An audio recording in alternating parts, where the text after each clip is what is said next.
Nag-switch lang ako. Tulong-tulong pa kayo. Nagkakatara siya, pre. Nag-switch ka, pre. Kasi mag-switch ka muna. Mag-switch ka muna bago ka mag-ano. Marunong ka ba mag-assassin? Alam ko, pre. Matagal na ako Okay, nagkakatara. Okay na yan, okay na yan, okay na yan, okay na yan, okay na yan. Porta ako, ah. Outside castle, outside castle, outside castle, outside castle. Mali ka na, ano ka. Mamaya na, mamaya na, mamaya na. Hindi po sinabi na tumigil na nga eh. Ayaw pa manahimik ka. Sige na, sige na. Outside castle, outside castle. Ano ka? Ready tayo, pasok tayo. 3, 2, 1. And guess kaso puro kayo GG. Pagka pinasok namin yan ay amin yan. Oligarchy, classic WOE. Kasi pag usapang hari kami lumalagari ng leeg na mga naghari-harian. Kapag palitan putang ina tumatagilid.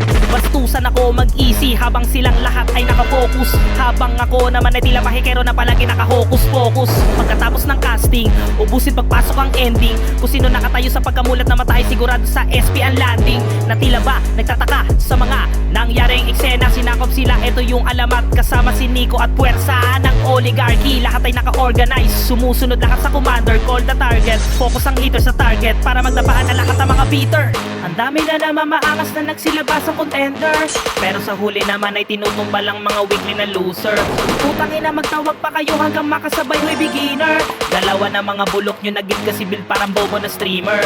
4x 3 oligarch. Kami yung sinasabihan na tuwag pero pumapalag palagi. Kitang-kita sa mata, madalas sila na mapanuri. Kadalasan na nag-aabang dyan sa gilid. Palagi nandyan sa portal, panganib sa magkabilaan na bingit ng kamatayan. Hanggang sa di mo na sila namamalayan. Paglingat mo nga lang, biglang papasok, traidor galawan. Paraan sa laban ay kadayaan. Di kami kampante, dapat palaging alerto ang isip. Para panaginip, marami kasi dito yung mga mata nakatingin sa amin nalilisik. Gusto kami subukan dito sa kalakaran, hindi na kami bago dyan. Handa namin habulin kahit gano'n pakatulin. Hanggang kumatong sa magkaubusan. Kunin ginto sapagkat kami lang ang nararapat na humawa. Kumatakman sila ng pababa, mananatili pa rin kami dito sa laro na sumasabak. Ganyan ang sundalo ng 4x33. Kahit sino makalaban ay wala to pinipili sinasagi. Mga humara sa amin ay sasagasaan, sigurado mahahati. Ang dami na naman maangas na nagsilabas ang contenders. Pero sa huli naman ay tinutumba lang mga weekly na loser. Putang ina magtawag pa kayo hanggang makasabay hoy beginner. Dalawa na mga bulok nyo naging kasibil parang bobo na streamer. 4x3 oligarch. Kami yung sinasabihan na tuwag pero pumapalag palagi. Tumbay mo kagad. Putang ina mo, di natin ba ako. Ang maganda dun. Real talk. Kahit kailan sa buong buhay ko, hindi pa ako nagmumurang.